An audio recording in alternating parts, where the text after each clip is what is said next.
muchas cosas para comprender y entender quién es el único Dios verdadero. Y esa es la finalidad de estas 10 clases que estamos teniendo, reconocer y entender el monoteísmo de las escrituras hebreas y también entender quién es el Mesías y las implicaciones que tiene en el pacto y desde luego también los conceptos que conllevan precisamente en el entorno de tanto el monoteísmo como el Mesías mismo de Israel. Y entonces por esa razón estamos aquí, para poder entender y comprender estos conceptos. Hoy estamos mirando en esta segunda clase quién tiene la autoridad en las escrituras hebreas. Y en este sentido podemos nosotros entender que ahora como nunca la gente está buscando y aspira a conocer verdaderamente al único Dios o al Dios de las Escrituras. Está viendo o habiendo lo que antes no se veía, entendiendo lo que no entendían, y al volverse a las raíces de la fe hebrea y al constatar que las enseñanzas que recibieron de sus padres o de su religión no era la correcta, ahora están buscando con un gran anhelo conocer y saber la realidad, la verdad de las mismas. No es para nada lo que enseñan las escrituras hebreas, y no solo eso, sino recoge o reconoce que la autoridad sobre las escrituras de Israel le pertenece no a una religión, sino le pertenecen y le han pertenecido siempre a Israel. En la clase pasada hablamos de tres conceptos que nos llevan a conocer al Eterno. ¿Cómo conocemos al Eterno? Por la Torá escrita, la Torá oral y el mismo Mesías. Son tres conceptos que tenemos que manejar. La Torá Shevitat, que es la Torá oral, la Torá Shevialpé, que es la Torá oral, y el Mesías de Israel, Yeshua. Entonces son tres elementos que tenemos para conocer, reconocer quién es el único Dios verdadero, el Dios de las Escrituras. Bueno, vamos a Shemot 19, 5 al 8, donde precisamente estamos mirando y viendo la historicidad. Veamos qué nos dice la Escritura acerca de la historia, de cómo es que llegó, cómo es que se entiende, cómo es que llegaron las Escrituras a ser parte del pueblo de Israel. Y dice en Éxodo 19:5 en adelante: ahora, si ustedes prestan cuidadosa atención a lo que yo digo y guardan mi pacto, entonces ustedes serán mi propio tesoro entre todos los pueblos, porque toda la tierra es mía, dice Hashem. Y ustedes serán un reino de Cuanín para mí, una nación apartada. Estas son las palabras que tienes que hablar a los hijos de Israel. Moshe vino y mandó a llamar a todos los ancianos del pueblo y les presentó todas estas palabras que Adonai le había ordenado decir. Todo el pueblo respondió como uno: todo lo que Adonai ha dicho, nosotros haremos. Moshe reportó las palabras del pueblo a Adonai. ¿Qué estamos hablando? Uno de los propósitos del Eterno para el pueblo de Israel es hacerlos un reino de sacerdotes y una nación santa. Este es el propósito del Eterno al escoger a un pueblo que posteriormente veremos que este pueblo no solamente está constituido por descendientes de Abraham, sino también por gente que va reconociendo al Dios de Abraham, de Isaac, de Jacob. Ahora, vemos y entendemos que el Eterno tenía un propósito, y ese propósito se afirmó y seguimos leyendo ahora en Éxodo 20, 18 en adelante, y dice: todo el pueblo sintió los truenos, los relámpagos, el sonido del shofar y la montaña humeando. Cuando el pueblo lo vio, ellos temblaron parados a la distancia. Ellos dijeron a Moshe: tú habla con nosotros y nosotros escucharemos, pero no dejes que Dios hable con nosotros o moriremos. Moshe respondió al pueblo: no tengáis temor, porque Elohim, Dios, solamente ha venido para probarlos y hacer que le teman a él, para que no cometan pecados. Así que el pueblo se paró a la distancia, pero Moshe se acercó a la oscuridad donde estaba Elohim. Adonai dijo a Moshe: aquí está lo que dirás a la casa de Jacob y responderás a los hijos de Israel. Ustedes mismos han visto que yo hablé con ustedes desde el cielo, por lo que apreciamos a través de este pasaje la entrega de Adonai de la Torah. Es decir, que el Eterno, quien es bendito, le daría y le dio al pueblo de Israel la escritura, la Torah, en el monte Sinaí. Se lo dio. En Éxodo 20, vemos que se constata precisamente esto, porque el Eterno, a través de toda la manifestación de poder que dio, se lo entrega a Moshe, y Moshe se lo entrega al pueblo. Las dos tablas, que son lo que tenemos acá, son los llamados Aseder Adidrot, que son las 10 palabras. De ahí se desprende todos los 613 mandamientos que fueron explicados por Moshe, no solamente para que constatara en la Torá o escrita, sino también para que se entendiera y se supiera cómo llevar a cabo los mandamientos, que es la Torá oral, que nunca se escribió, y la religión solamente tiene una parte de esta Torá, es decir, la Torá escrita, pero no la Torá oral. En otras palabras, tiene la receta, pero no el procedimiento para llevarla a cabo. Y entonces por eso es que en las religiones todos asumen que cuando leen la escritura, es que dice esto, es que dice aquello, es que dice, y que es filosofía, pero no teología. La teología viene y se desprende del mismo Elohim, ya que el Eterno, quien es bendito, le dio estos dos conceptos. Vamos a Devarim 35, a ver si lo tienen, si quieren leerlo, por favor. En este texto vamos a encontrar precisamente es Éxodo, perdón, Deuteronomio. No, ese no está ahí, ese se lo estoy dando para que lo lean. Pero es que Deuteronomio 35.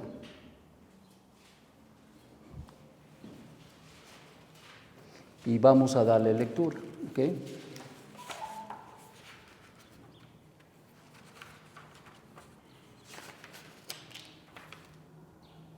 No, 30:10, corregimos. Está ahí mismo, en el 30, pero en el verso 10. ¿Quién quiere leer?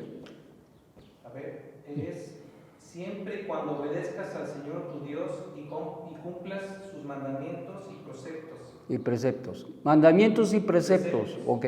Mandamientos se refiere a la Torá escrita. Y preceptos se refiere a las leyes de cómo se debe llevar a cabo los mandamientos. ¿Ok? Entonces, esto se traduce o se entiende o se debe entender como que el Eterno no solamente le dio la receta, por decirlo así coloquialmente, al pueblo de Israel, pero también les dio el procedimiento, cómo llevarlo a cabo, cómo realizarlo. En otras palabras, les dio el mandamiento y les instruyó de cómo lo deberían de llevar a cabo, cosa que no se tiene en las religiones, como ya mencionamos. Entonces, esto es muy importante. Entonces, hasta aquí tenemos una cosa. Tenemos que el Eterno, quien es bendito, le entregó al pueblo de Israel las Escrituras. No se lo entregó a otro pueblo, sino se lo entregó al pueblo de Israel. Esto haría y es parte del pacto del Eterno. Las Escrituras que se les dio al pueblo de Israel vienen a ser la que tuvo el contrato por medio del cual el Eterno se hace Dios de Israel y Israel se hace pueblo de Hashem. ¿Ok? Y entonces ahí se hace un convenio, un contrato. Tú guardas las Escrituras, yo seré tu Dios y te voy a bendecir. ¿Ok? Tú te comprometes a obedecer y a vivir conforme a lo que te he dado, yo te voy a bendecir. Y ese es el problema de la religión, porque la religión todo el mundo levanta las manos para que le caiga. Pero lo que no entienden es que todo el mundo dice que las Escrituras, el Antiguo Testamento ya pasó. Y si el Antiguo Testamento ya pasó, entonces se quedan sin ninguna bendición. Porque las bendiciones están en base a la Torah. ¿No hay Torah? No hay bendición. ¿Ok? Y esto es el problema. Ahora, ¿qué pasa entonces? Vamos a buscar Mateo 5:17 o anótenle, se los voy a leer. A veces la gente piensa que la escritura ya pasó o que ya no está vigente. ¿Qué dice el mismo Yeshua, el mismo Mesías de Israel? ¿Qué es lo que dice al respecto de este tema de la vigencia? En el momento que él enseñaba, instruía al pueblo, ¿qué es lo que decía? Dice: ni os pase por la mente la idea de que he venido para declarar abrogada la Torá o los profetas. No he venido a abrogar, sino a mostraros cómo interpretarla correctamente. El problema no era la Torá, el problema es que había ya una corrupción en la forma de interpretarla. Y esto es lo que vino a corregir, no la Torá, porque la Torá estaba vigente. Entonces, esto era importante, pues sí, porque por eso se había levantado tanto legalismo, mucho legalismo en el pueblo y especialmente en los grupos, como vamos a ver. El judaísmo, en el momento en que Yeshua, el Mesías, experimentó, expresó las palabras de la Torá y enseñó al pueblo, en ese contexto el pueblo, o más bien el judaísmo, era pluralista, no era no era solamente un judaísmo único, sino que era pluralista. Había demasiadas escuelas, incluso dentro de los fariseos había más de 7 escuelas. Y entonces podemos ver que esta pluralidad también trajo como consecuencia una perspectiva diferente de cada escuela al respecto de cómo interpretar la Torá. Y entonces es el problema, por eso es que Yeshua vino, dice, no la vine a abrogar, sino vine a corregir la manera de cómo se interpreta la Escritura, y eso es muy importante.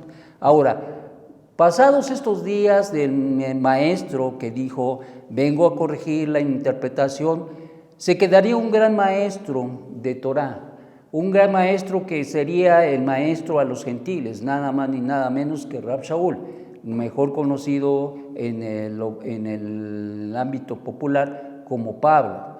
Y vamos a Romanos 7:12 y vamos a ver qué es lo que dice Rab Shaul al respecto de la Torá. Si ya pasó, si no pasó, qué es lo que dice, a qué se refiere en 7:12 de Romanos.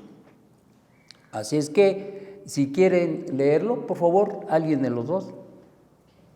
Adelante. En 12 dice: concluimos pues que la ley es santa, y el mandamiento es santo, justo y bueno. Ok. Fíjate qué interesante. El mandamiento es justo, bueno y santo. O sea que no tiene nada de malo. Desde ninguna manera y desde ningún punto de vista podemos decir o se puede asumir que el mandamiento sea malo, que ya se abrogó, lo que sea. No, él dice, es bueno, es santo, y por lo tanto, ¿por qué es bueno y por qué es santo? Porque nos aparta. ¿Por qué es bueno?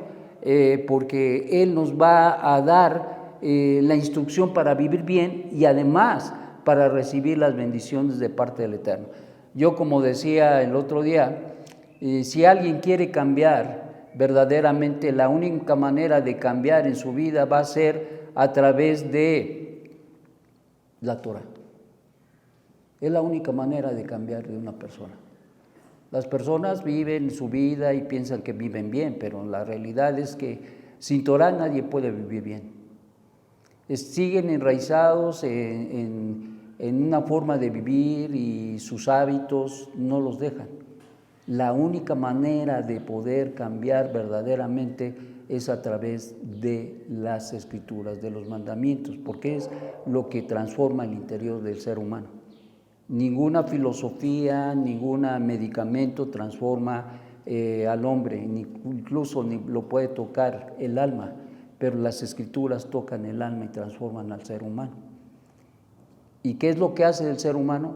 De ser un hombre vil, lo eleva y lo transforma en una persona, digamos, en una mejor persona, en un mejor ser humano.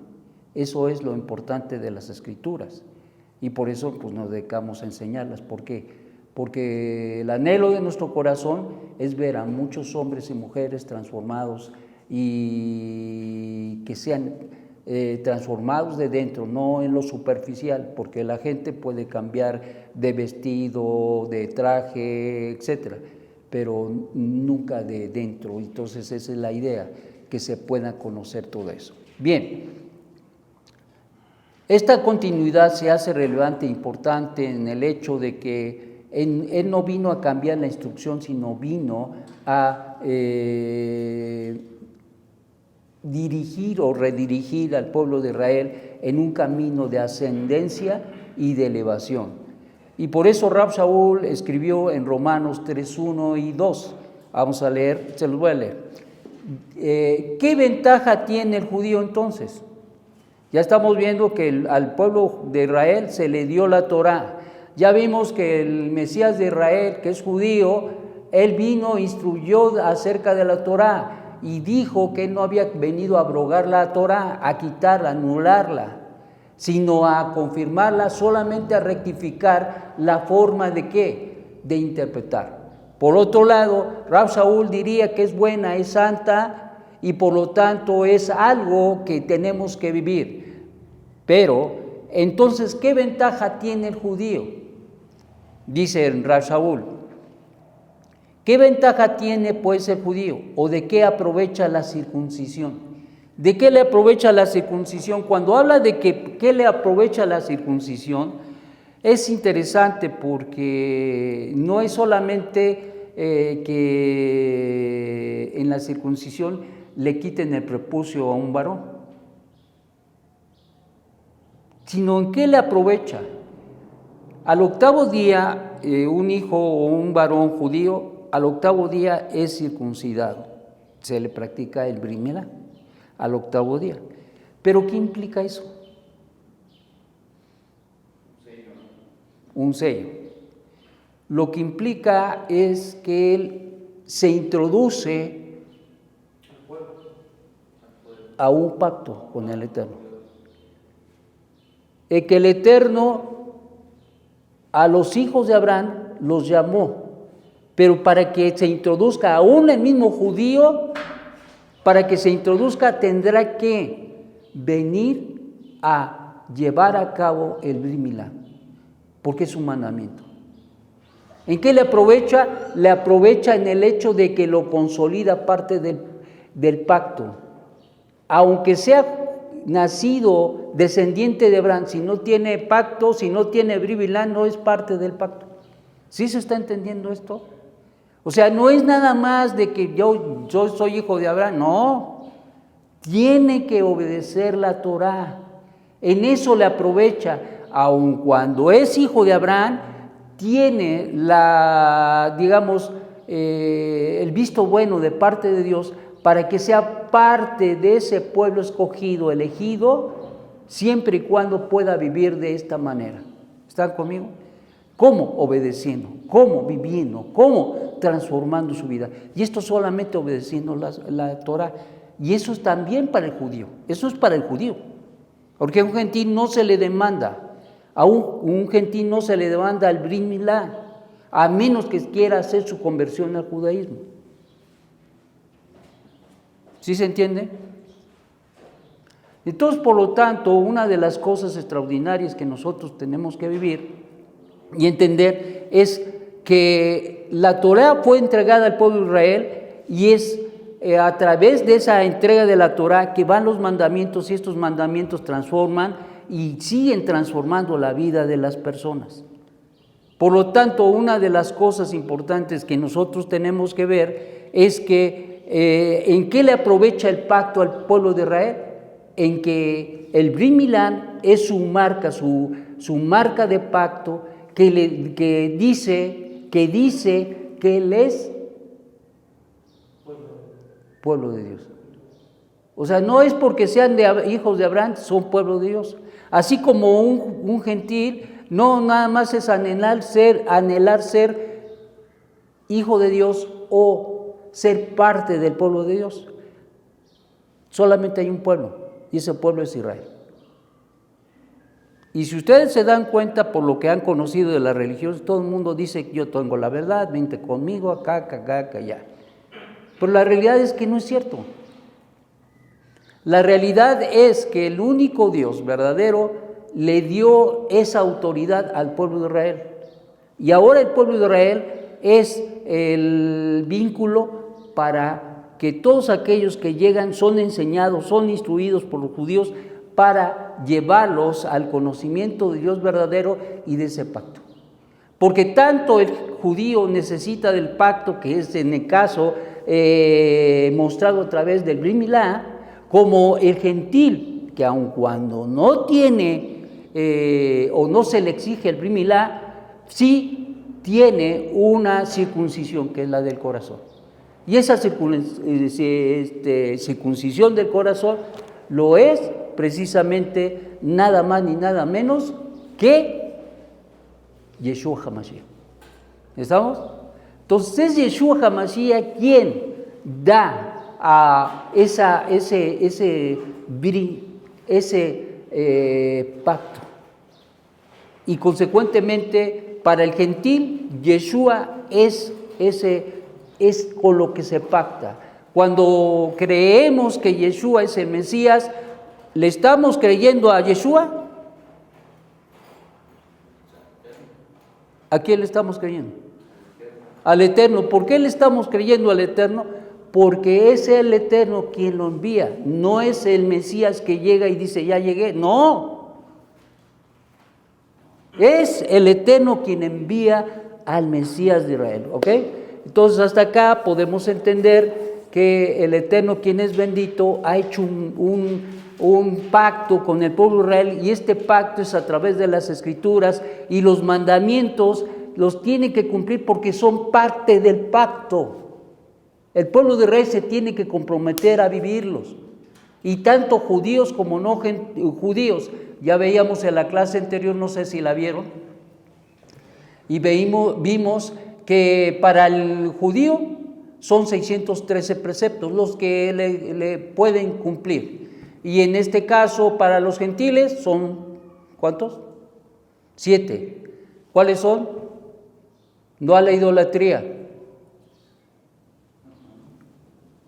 no a la blasfemia, no robar, no derramar sangre inocente, no a la inmoralidad sexual, no comer nada inapropiado o no kosher, y establecer cortes de justicia.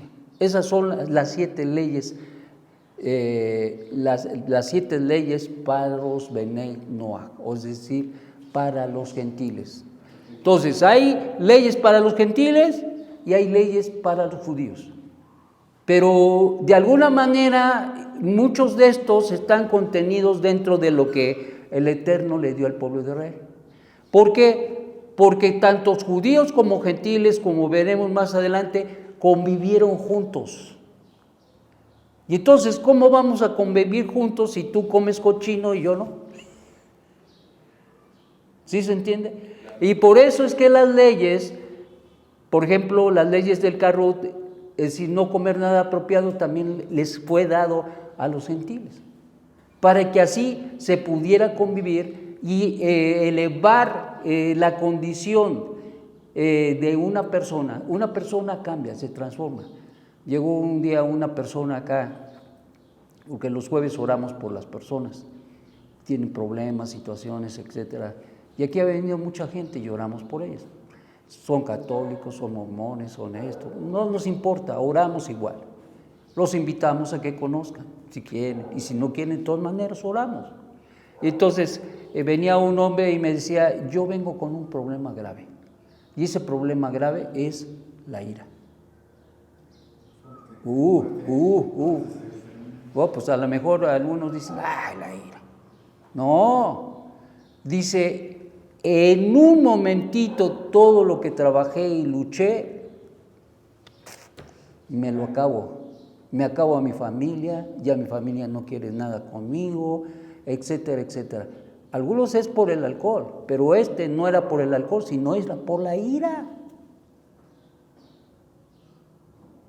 Y empecé a preguntarle, a ver, ¿y qué comes? Porque empecé a orar por él y digo, ¿cómo vas? Porque pues vamos por sesiones. Me dijo, pues estoy mejorando. Ajá, pero todavía, ok.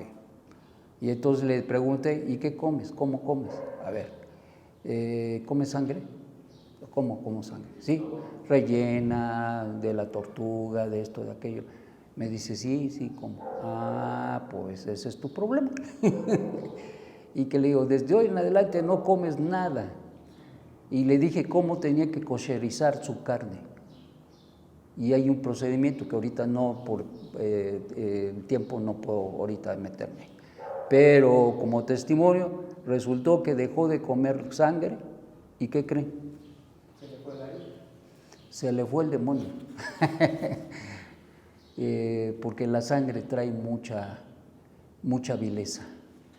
Trae mucha vileza. Y entonces uno empieza a comprender por qué el Eterno nos da las leyes del Karut. Esto comes y esto no comes. Porque la manera de comer también te transforma y te santifica. Tiene un significado también, ella demanda la vida, ¿no? Es vida la sangre, ¿no? Sí, tiene otras implicaciones, pero aquí lo importante de todo es que si tú no comes sangre, entonces tú estás respetando la ley. Y si respetas los mandamientos del Eterno, eso te transforma de una manera extraordinaria. Y ese es un punto muy importante. Muy bien. Vamos. Ahora, hasta aquí tenemos que el pueblo de Israel recibió las Escrituras. Vemos que está vigente. Sabemos que hasta el día de hoy es bueno y santo el mandamiento y que transforma la vida de las personas. ¿Ok? Bueno, hablando de todo esto, entonces Rav Shaul, busquen por favor Romanos 9, 3 y 4, y si alguien me ayuda a leerlo, les voy a agradecer. Romanos, voy a borrar, 9, 3 y 4. Ahorita un momento, espérenme, déjenme borrar. Ya se me quedó aquí como carbonería. Bueno, adelante. ¿Desearía yo mismo ser maldecido y separado de Cristo? Por acá dice de Cristo, por el bien de mis hermanos, de mi propia raza. Sí. El pueblo de Israel, de ellos son la adopción como hijos a la gloria divina, los pactos, la ley y el privilegio de adorar a Dios y contar con sus promesas.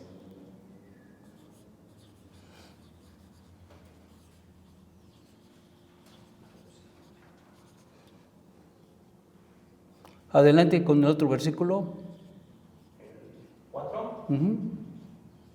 El pueblo de Israel, de ellos son la adopción como hijos, la gloria divina, los pactos, la ley y el privilegio de adorar a Dios y contar con sus promesas. Ajá, y luego se sigue en el 5. El 5. De ellos son los patriarcas y de ellos, según la naturaleza humana, nació Cristo, quien es Dios sobre todas las cosas. Alabado sea por siempre. Amén. Muy bien. Vamos a ver.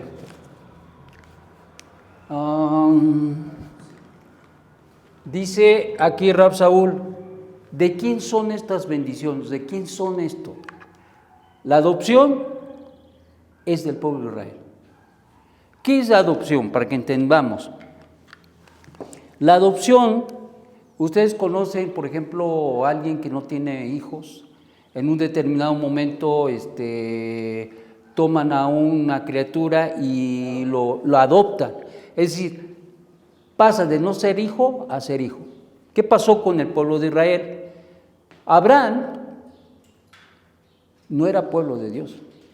Abraham dejó la idolatría y el paganismo y le creyó a Dios y le fue contado por justicia. Y a partir de ahí, él fue adoptado. De no ser pueblo, vino a ser un pueblo, el patriarca, la raíz del pueblo de Israel. ¿Están conmigo? Y eso es muy importante. Y eso es la adopción. A partir de ahí, no solamente Abraham y sus descendientes son parte del pueblo de Israel, porque el Eterno les dio la adopción, sino a los gentiles que dejan y abandonan como Abraham la idolatría y el paganismo. Ellos son adoptados y vienen a formar parte, aunque no eran pueblo como lo fue Abraham, vino a ser padre del pueblo de Israel, y así también los gentiles. ¿Están conmigo? Ahora, la gloria, es decir, la manifestación de la presencia de Dios, cuando se estableció el tabernáculo de reunión, dice que se llenó de la gloria de Dios. Cuando se inauguró el templo con Shlomo, también se llenó. Entonces, ¿en qué religión o en qué templo se ha manifestado la gloria? En ninguno, solamente con Israel. Por eso dice que se les dio la gloria, la presencia de Dios. No hay ninguna parte que se caiga, ni que sabe qué, ceros. Es puro emocionalismo. Pactos. Los pactos son para el pueblo de Israel, no son para nadie más, son para el pueblo de Israel. Todos los pactos son de él. La Torá, la ley, como ya vimos, pues es del pueblo de Israel, dado.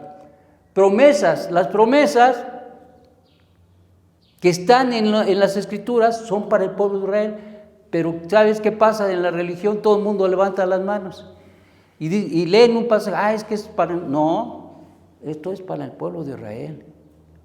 Y si tú no eres pueblo y quieres ser pueblo, puedes tener esas promesas, pero no fuera, sino dentro de. Los patriarcas, Abraham, Isaac, Jacob, las raíces del pueblo de Israel, pues son del pueblo de Israel, ni modo que digan que de los chinos. Bueno, la adopción ya lo manejamos, y el Mashiach, ¿es judío o no es judío?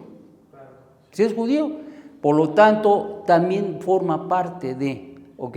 Entonces eso es muy importante, y dice ahí al final, si te dices cuenta, que lee la última parte. El 5, Ajá, sí, por favor. Sí. Dice, de ellos son los patriarcas, y de ellos según la naturaleza humana nació Cristo. Ajá, sí. Quien es Dios sobre todas las cosas, alabado sea por siempre.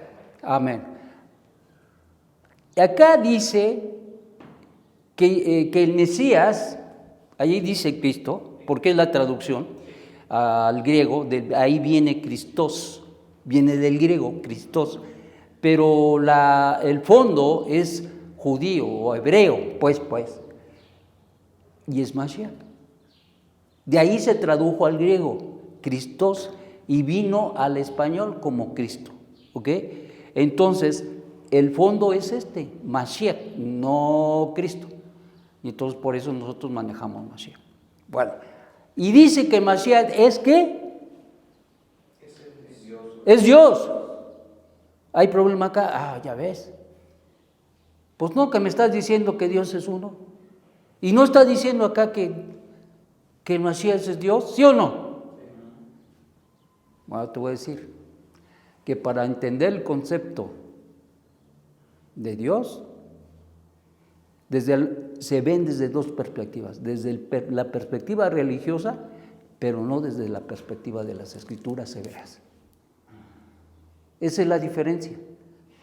Que si tú lo ves desde el punto de vista filosófico, tú llegas a la mala conclusión de ver a Yeshua como Dios en naturaleza, en esencia, en sustancia, en origen. Pero cuando tú lo ves desde la perspectiva de las Escrituras hebreas, entonces lo ves como un enviado. Y esto lo vamos a ver con calma, este punto. Pero nosotros no escondemos nada. Y los textos difíciles los ponemos sobre la mesa y vamos a verlos. Porque a mí me interesa que ustedes sepan y sepan bien, y no que al rato vayan por allá. No, es que ya me dijeron que no, ya hasta me regañó mi pastor. ¿Sí o no? Bueno, pues no, así no van las cosas. Ok, ¿están conmigo hasta acá? Muy bien, seguimos. Vamos a buscar, por favor, Mateo 5:18. Que alguien nos haga favor de leer en lo que yo borro aquí.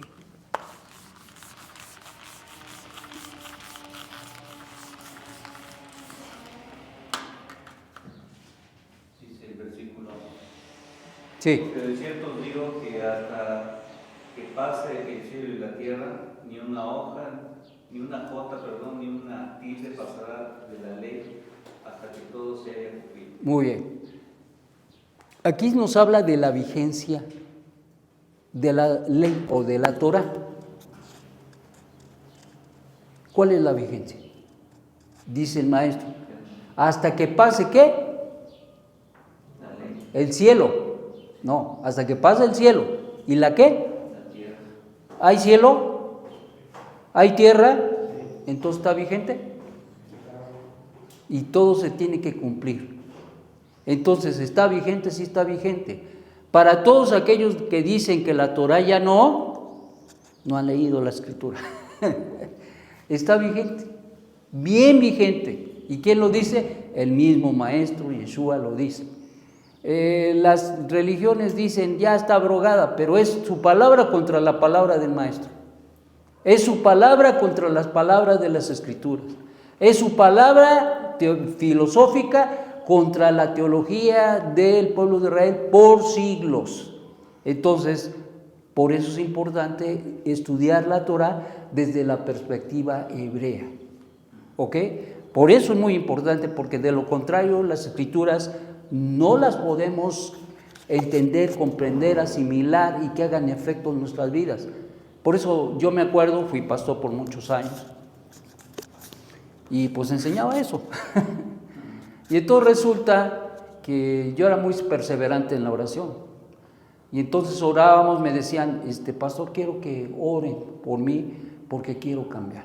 Y yo no oraba 2 semanas, 3 semanas, yo oraba por las ovejas. Pero, ¿qué creen? No cambiaban. Y luego muchos de ellos se fueron. ¿Y cuándo cambiaron? Nunca cambiaron.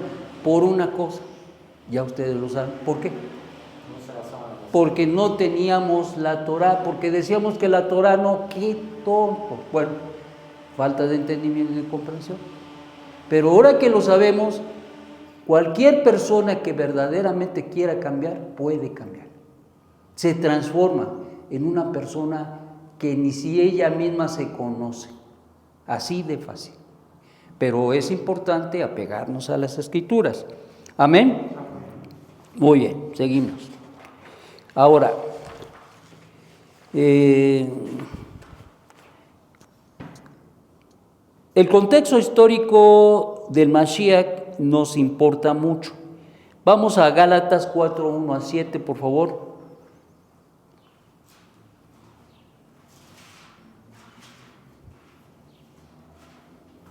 Si quieres, Ernesto, de leerlo, por favor. Sí.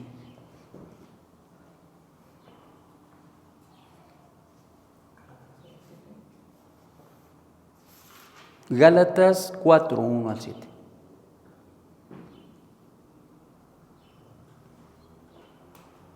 Gálatas 4. Uh-huh. Pero también digo, entre tanto que el heredero es niño, en nada difiere del esclavo, aunque es señor de todo, sino que está bajo tutores y curadores, hasta el tiempo señalado por el Padre.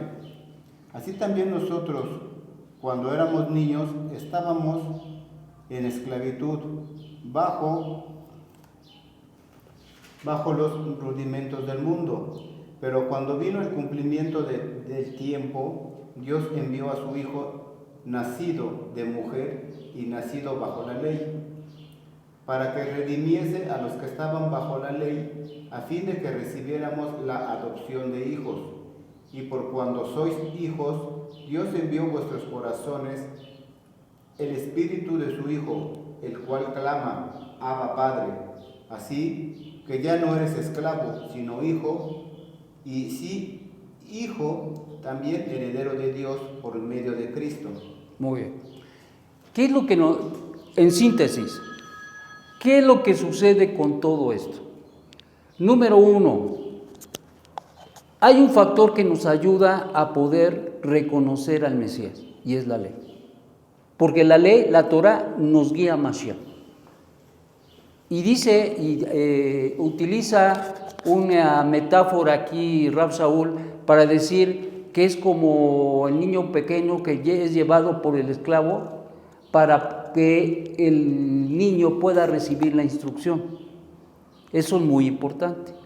Por lo tanto, la ley es el medio que el Eterno nos ocupa para enseñarnos que somos pecadores, porque hay mucha gente que dice que no es.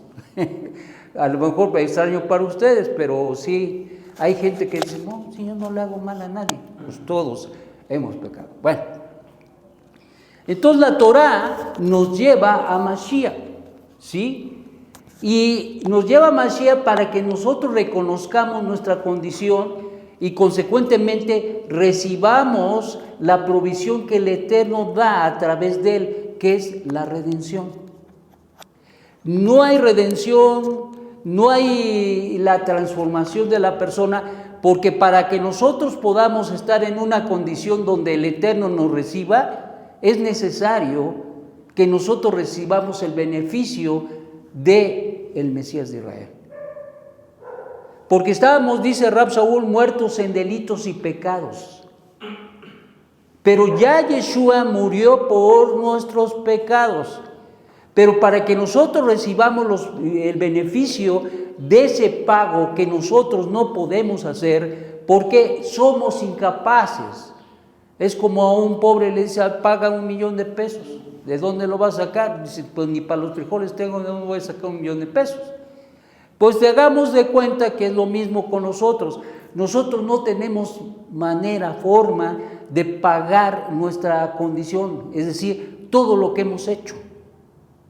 Y entonces, para que el Eterno nos dé de su justicia, es necesario que cumplamos con las demandas de Él, porque allá se enseña que tú levantas la manita, recibe a Jesús ¿en qué?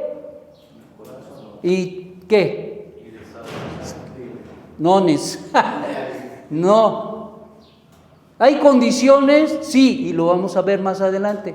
Pero aquí lo que nos importa ver es que la ley nos lleva a Mashiach y Mashiach nos entrega las formas y las condiciones para tener una relación de vida con el Eterno. Y es lo que dice Pablo en Gálatas. ¿Están conmigo? Dice, y es interesante porque dice, nacido de mujer. Tú te dirás, nacido de mujer. ¿Tú de quién naciste?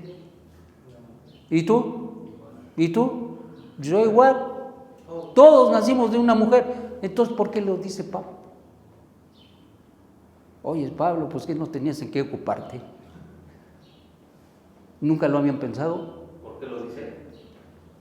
Por conocer la profecía. ¿Por qué? Iban a ser Pues, venía el Mesías. no, pero pues si todos venimos de mujer, ¿para qué decir que nacido de mujer? Pues todos Era nacimos. claro que era un ser humano. Para dejar en claro que es un ser humano, que era un hombre. Pero es importante esto porque si un hombre, por un hombre vino el pecado y la muerte, así por un hombre la salvación y la vida. Porque medida por medida, es por un hombre que vino todo esto, es por un hombre que tenía que venir toda la bendición. ¿Estamos? Muy bien, seguimos. Bueno, ahora,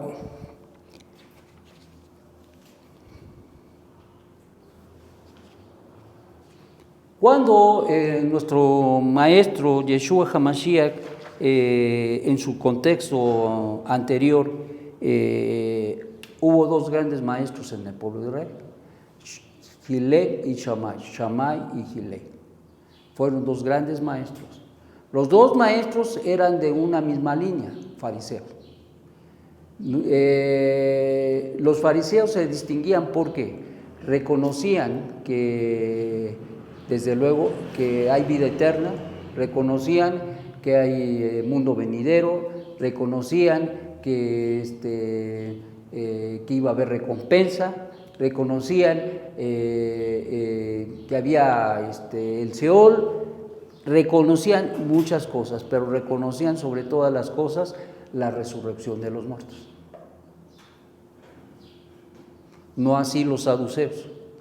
Los saduceos no aceptaban que hubiese resurrección de los muertos. Por eso es que ellos decían que hay que vivir la vida porque se va a acabar y cuando te mueras pues ya nada de nada. E incluso esa es la misma filosofía que hoy se maneja, ¿verdad? ¿Cierto o no? Sí, porque si el mundo se va a acabar, ¿no? Ajá. Bueno, eso es lo que se dice.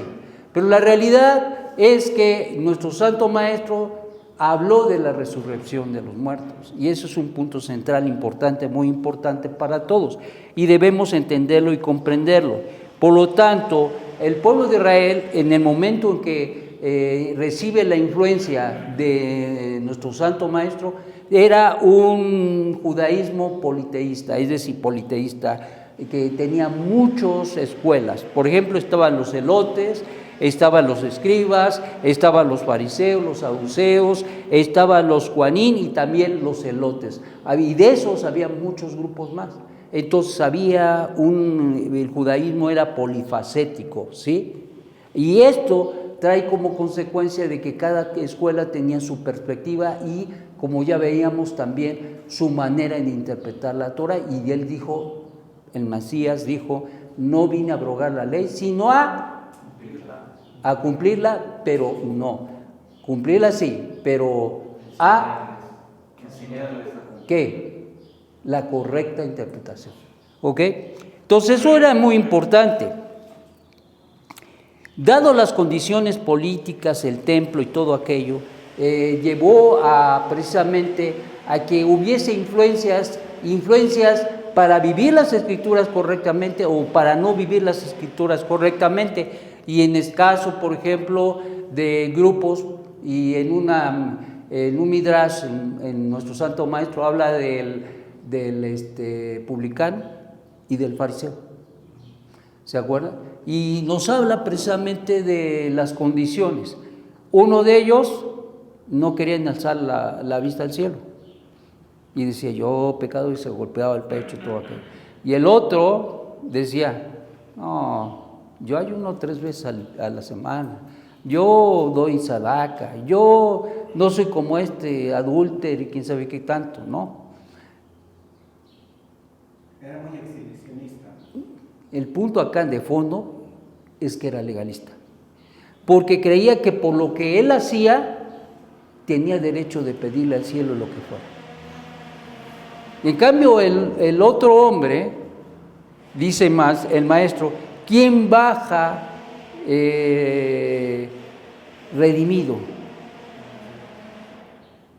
¿Por qué? ¿Porque se humilló? ¿Porque se golpeó el pecho? ¿Por eso? No. ¿Por qué? Porque se arrepintió. Y es una condición bien importante. Si no hay arrepentimiento, desde la perspectiva del cielo no hay nada. Y entonces es uno de los puntos centrales para que tú puedas entrar a tener un pacto con Hashem. Debemos arrepentirnos, pero lo tocaremos de una manera más clara más adelante. ¿Ok? Bien.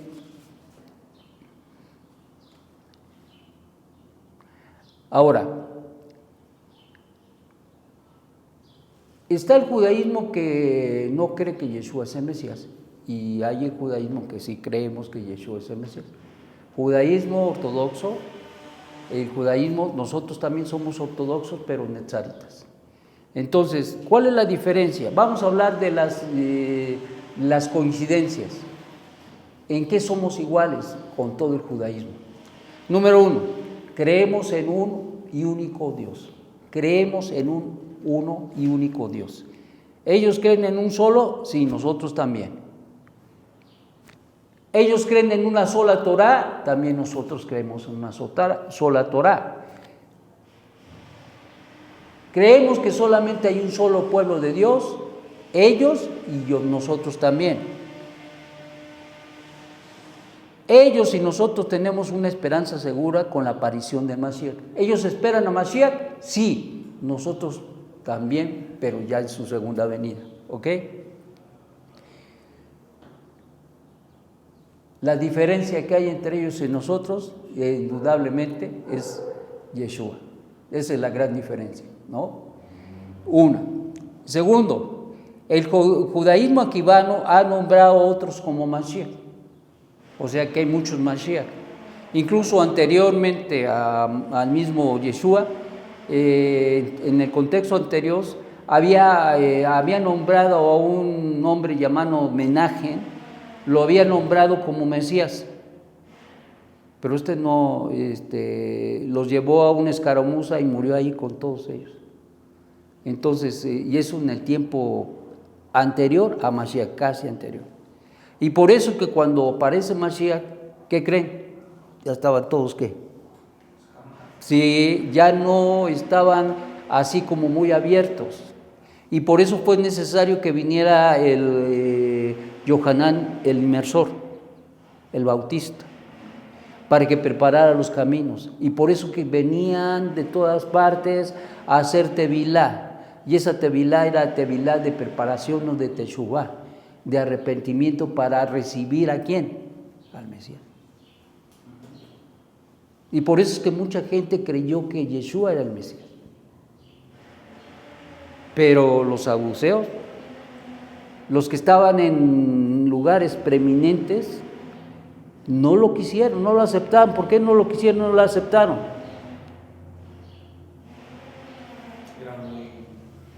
Por intereses.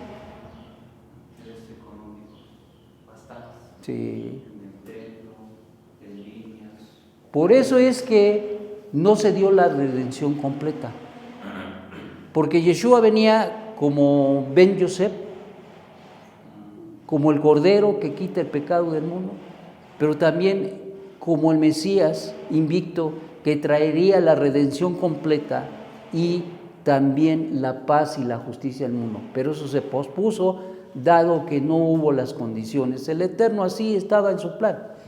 A Hashem no le agarra nada descuidado, que ay, es que se le olvidó. No, él no se le olvida nada, él lo sabía, él sabía que todo esto iba a pasar y por eso es que estaba ahí. Como decíamos o decimos nosotros aquí coloquialmente, el Eterno siempre tenía su plan B. ¿Sí? Porque muchas de las cosas, el Eterno respeta nuestra libertad de decisión. Pero en contra de las cosas que nosotros decidimos mal, el Eterno puede hacer que eso malo se convierta en algo positivo para su plan. Nosotros no, porque estamos limitados, hacemos algo mal, ya nos. Pero el Eterno no, dice, sí, bueno, pues eso se va a volver en algo bueno.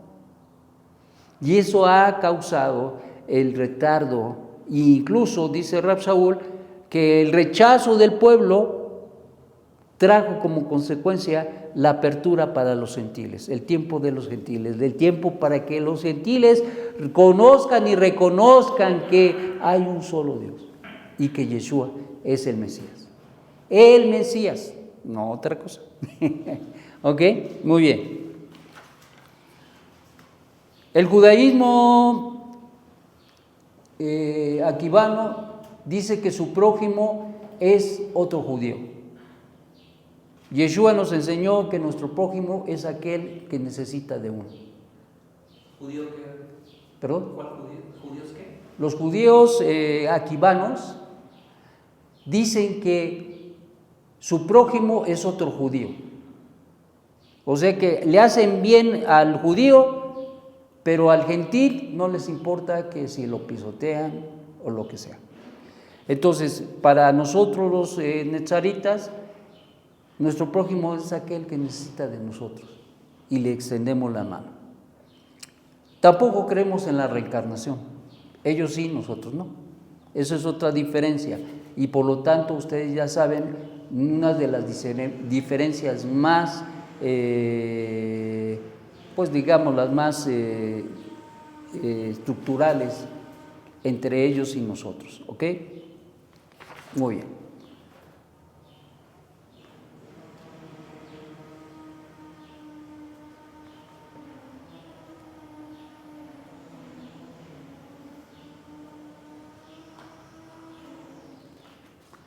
La Torá, como un plan de Dios, es visto como el propósito de la continuidad del plan de Dios y la conclusión del mismo. Por lo tanto, una de las cosas importantes que el Eterno quiere que nosotros entendamos es que Él tiene una meta y un propósito para nosotros, y esto es a través de su Torá. La Torá, este libro, que son los primeros 5 libros, es todo el plan, el proyecto de Dios para la redención del ser humano. Entonces, por eso es tan importante, porque aquí en este libro codificado está tu nombre y también todo lo que ibas a hacer, cuándo ibas a nacer y qué vas a hacer. Aquí está codificado. Aquí están codificados los nombres de todos los seres humanos que han de venir a este mundo. Entonces, por eso es tan importante la Torá. Y desde luego conlleva el mismo plan de Dios de una manera extraordinaria. De tal manera que uno se queda así, porque estamos entendiendo y aprendiendo del Dios de la creación, no del Dios de la religión. Porque el Dios de la religión ni siquiera tiene una perspectiva clara de quién es Dios. Que van a tener una perspectiva clara de lo que es su plan. Y entonces por eso es importante aprender las bases, los fundamentos de las raíces, para tener bien claro quién es ese Dios de la creación. ¿Quién es ese Dios que me invita a ser parte de su pueblo? ¿Quién es ese Dios que quiere y ve por mí y quiere que yo experimente una relación personal con Él? Sed santos porque yo soy santo. Así que es un proceso. La santificación es un proceso, no es un hecho. Ay, sí, yo me tomo la pildorita, ya soy santo. No, sino es un proceso que por lo tanto tiene que ver con cumplir los mandamientos, y en la medida que los cumplo, los vivo y los experimento, eso me va cambiando y transformando la vida y el alma. Y eso es lo que el Eterno quiere, porque al final del día el pueblo de Dios es un pueblo santo. Sed santos porque yo soy santo. Pero ¿cómo voy a ser santo? ¿Me tienen que prender mis veladoras? No estamos hablando de la santidad religiosa, sino estamos hablando de una santidad donde vive los mandamientos, y eso es lo que te hace ser apartado. No porque te apartes de la gente, no, eso no lo enseñó Mashiach, al contrario, él andaba con toda la gente, sino lo que nos enseña es que la santidad tú la puedes vivir a donde quiera que vayas. ¿Es claro? Y eso es lo que quiere el Eterno que nosotros aprendamos. Bueno, terminando pues con esta clase, diremos que una de las cosas importantes para nosotros es precisamente que nosotros experimentemos precisamente un cambio extraordinario, y que ese cambio extraordinario viene dado por la Torá, que ese cambio extraordinario viene dado por el plan de Dios, que es la Torá, y que esa Torá se lo dio al pueblo judío, y Él tiene la autoridad sobre las escrituras para enseñarlas a todos, a fin de que vengan a ser parte del pacto con el Eterno. Porque Dios es un Dios de pactos. Hizo pacto con Noah, con Abraham, con Isaac, con Jacob, con el pueblo de Israel todo, cuando se les entrega el pacto en el monte Sinai, y desde luego con David Melech, ¿se acuerdan? ¿Sí? Que de su descendencia habría de venir el Mesías. Entonces estamos hablando de esto, y este mismo pacto se extiende ahora para toda la gente a través de Mashiach Yeshua. A toda la gente, judía y no judía. ¿Están conmigo? Muy bien. ¿Preguntas? ¿Está claro, Ernesto? Sí. Es importante para mí, tal vez no tengan preguntas, pero es importante que ustedes vayan entendiendo la comprensión de los conceptos, porque eso va a dar base a las clases que vienen, y vamos a estar recordando lo que hemos dicho, lo que hemos hablado, lo que hemos enseñado. ¿Están conmigo? Bueno, pues hasta aquí la clase. Vamos a hacer una brajá y con eso vamos a terminar. Avinu Shabbat Shamayim, te damos toda Rabá Hashem por esta tarde de clase. que tú nos has permitido, que podamos entender y comprender y entender la santidad que tú quieres traer a la vida de todo ser humano y especialmente a los oyentes. Que sea tu voluntad, Padre, transformar y regenerar la vida de todos y cada uno y especialmente enseñarles el camino a la vida eterna. Gracias, Padre, por esto. Gracias por Mashiach. Gracias por tu Torah. Y gracias por la oportunidad de compartir. En el Shem de Yeshua. Amén y amén. Amén. Bueno, pues, bienvenidos. Si nos dan sus nombres de nuevo. Yo soy Eduardo. Eduardo y Alejandro. Manuel. Yo quizá porque le digo Alejandro a todo el mundo. ¿Cómo? Quizá porque le quiero decir Alejandro a todo el mundo. Manuel y Eduardo. Enrique. Yo soy Eduardo, Manuel y Ernesto. Él es Eduardo.